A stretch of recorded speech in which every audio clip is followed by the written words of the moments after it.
Well, my name is Abdulrahman. I'm an asylum seeker from Syria. I've been here in Germany for about 7.5 months or to 8 months, something like that. I'm not 100% positive about the exact date. And we are just here, really. We are here in Dortmund now. Some of our friends have organized a sit-in in Dortmund. It was in front of the Federal Office for Migration and Refugees. And now it's moved to right across from the Dortmund Central train station.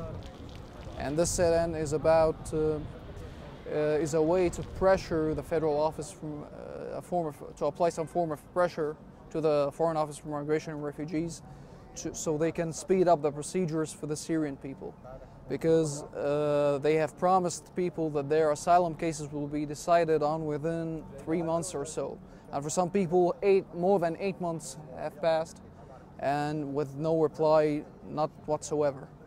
And these people are safe and sound in Germany, but their families in Syria are facing all manners of unspeakable horrors.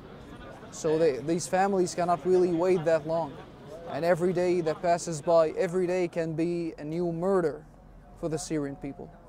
This is something that we want to make clear.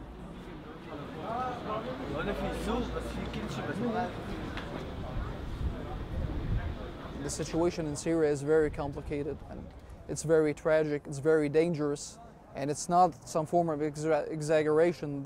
The situation in Syria is truly the saddest tragedy of the 21st century. What's happening in Syria is really unbelievable. And in many countries, some families, they have lost their homes. Some of them have been waiting in some uninhabitable areas. Some of the families of the people protesting here, actually. These families need to be taken to shelter. Now, the people usually they had to come to Europe, or to Germany, or to Europe, other countries in Europe, through a very dangerous way. They had to set sail on very small boats. They had no other choice other than to go to these human traffickers and these smugglers who are really criminals and very. I cannot really begin to describe how brutal and how unhuman these people are. But it was the only choice for all, really, except say for a few exceptions, but for all cases, they had no choice but to go through sea, for example. And this way is very dangerous for families, so mostly people would come and seek asylum here. And once they receive residence permissions, they would try to do a reunion procedure for their families. Each and every German, I want them to know that we are not here to change their culture, or to disrespect them, or to harm them, or to take their jobs.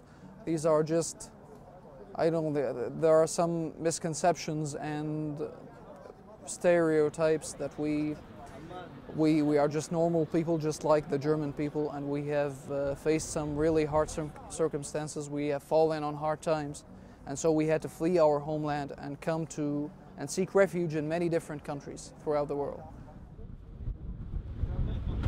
People now have been waiting for about 8 months, and these 8 months are wasted time and money for the German people and for the German government. And not only for the asylum seekers, because at this time asylum seekers cannot sign up in integration courses, they cannot learn the German language, they cannot work, they cannot do anything, they cannot move on with their lives, they cannot really give anything back to the community. These people didn't come here so they can wait in refugee camps and asylum homes and just receive social welfare or whatever.